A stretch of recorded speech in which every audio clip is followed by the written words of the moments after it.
Hey guys, so in this video we are going to talk about corporations and what you should, I personally, what I would suggest you think about before you get your first job at a large corporation. So let's get into it. Let's define a corporation.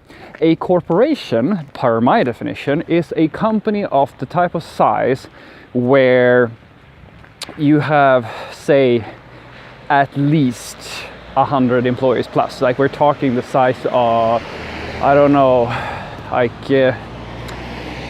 take IBM, massive super company, Apple, Google, like these, like they have thousands and thousands of companies, giant corporations. In my case it was Ticketmaster and etc. etc.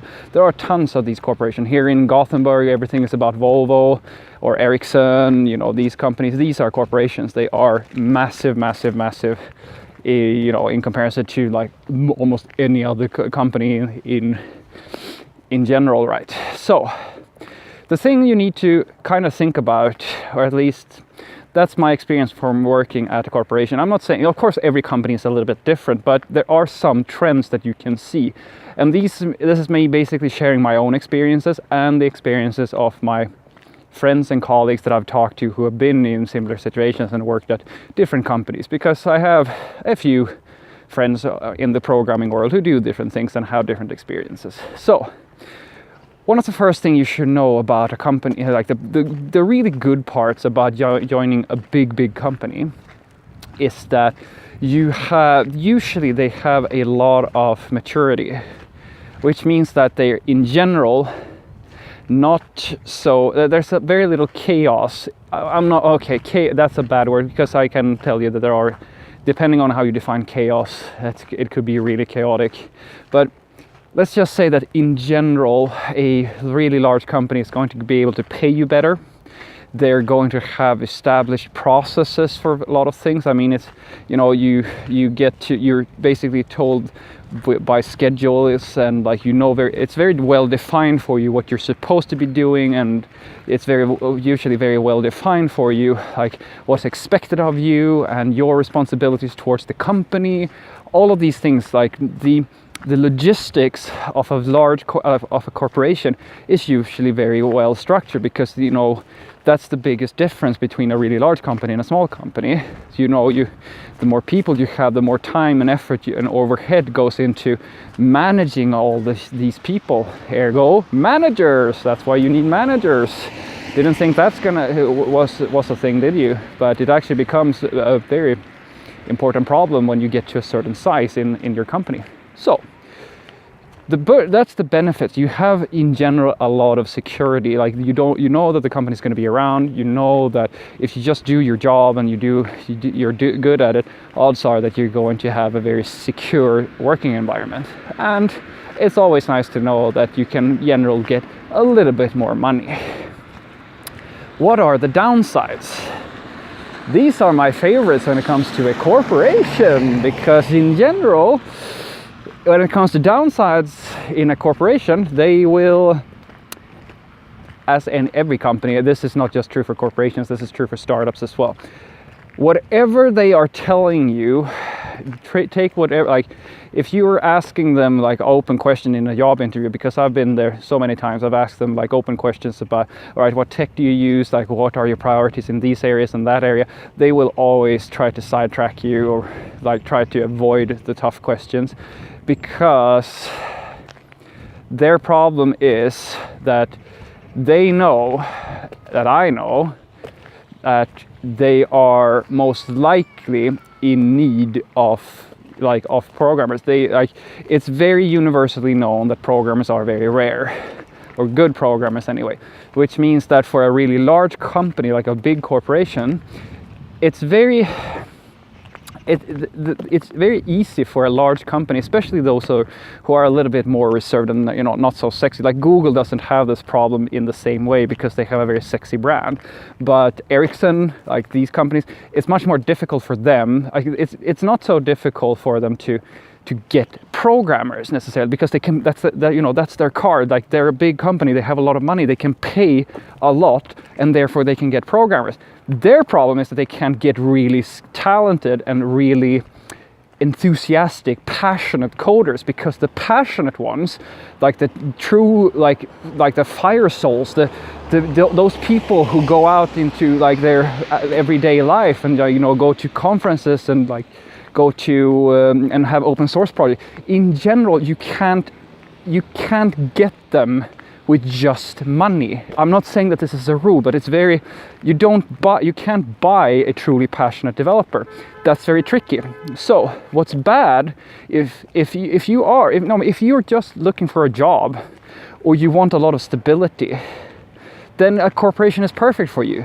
They're going to they're going to take care of you for the most part. You're going to have what you need to survive and have a very good life.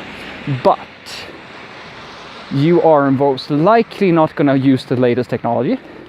You will most likely not have much in terms of control over the product or anything like that. It of course depends, but usually like the company has gone down a certain route, and they're not looking for they're not necessarily looking for some developer to come in and tell them how they should do everything differently and like rewrite things and so forth. This can of course vary, but in general the schedules are set, and you are very much just a cog in a big machinery for the most part. That's the way it works.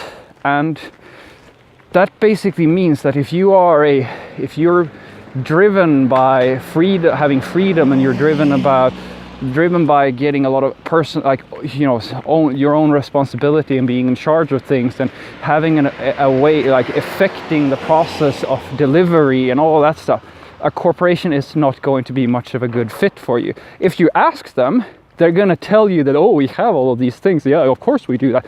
They are bullshitting you. Trust me, they are. Or they don't have any understanding of what real effect means. Because trust me, Ticketmaster told me the same thing, that I could be in control of it. Like, yeah, sure, I could to a degree affect things. Just not the things that that somebody with more money and a higher position in the company thought was important. Everything else, everything that nobody else was really caring about, that I was in charge of. And that's not a big problem, as I said, if you don't think it's a problem. But you should be aware of it. So, to summarize, big corporations, absolutely amazing if you want to earn more money and you want stability, you want to know exactly what you're working on, you want to work with a lot of usually professionals, because in general large companies can pay a lot, and therefore they usually have more senior staff and people who have been in the industry for a while, which is it's a great thing, honestly, because you don't really know what you're missing until you go to a smaller company and you see that like they are struggling with all these like they don't have processes, and like your vacation plan is in a Google document somewhere on the internet that the HR person barely has any understanding of, because the HR person was in school for like 4 months ago. So that's my take on things. To summarize, corporations are really great as an employer if you're looking for stability. And in my personal opinion, there's 2 times you look for stability as a developer. When you're a junior, when you're just starting out, because you need a mature, in general, I think it's beneficial for you to have this stable environment where you have very well defined responsibilities, and the company has the type of money to train you. You can go to a startup, but you should be aware of that, you're going to need some time to learn things, and it's really great to make sure, it's very important that you know what type of company you're going into as your first job, because if you and that's kind of why a corporation sometimes is a little bit more safe, because they, as I said, they have the money. In general, they know that they're getting a junior, and they allocate resources, and you're going to have access to experienced co-workers. So that's a really good thing. That's the first thing, in my opinion. That's the first time. The second time you want stability is when you've gotten past that enthusiastic, like hippie era of being like a mid-level programmer. You're getting to be more of a senior. You're getting to maybe be more interested in management and like managing teams and like working with other professionals, because you got all the crazy out of your system working at those startups, and you know, trying to change the world through code and so forth. That's at least what I think. I haven't got into that part yet. I'm in the hippie era right now, so of course I work at a startup. But these are my thoughts about corporations. So I don't think corporations are bad. I worked at a very, like Ticketmaster, as I said, you can think what you want of the company, but the development department was absolutely amazing. And they had all the problems that I'm describing and all the benefits as well. So hopefully this was useful to you.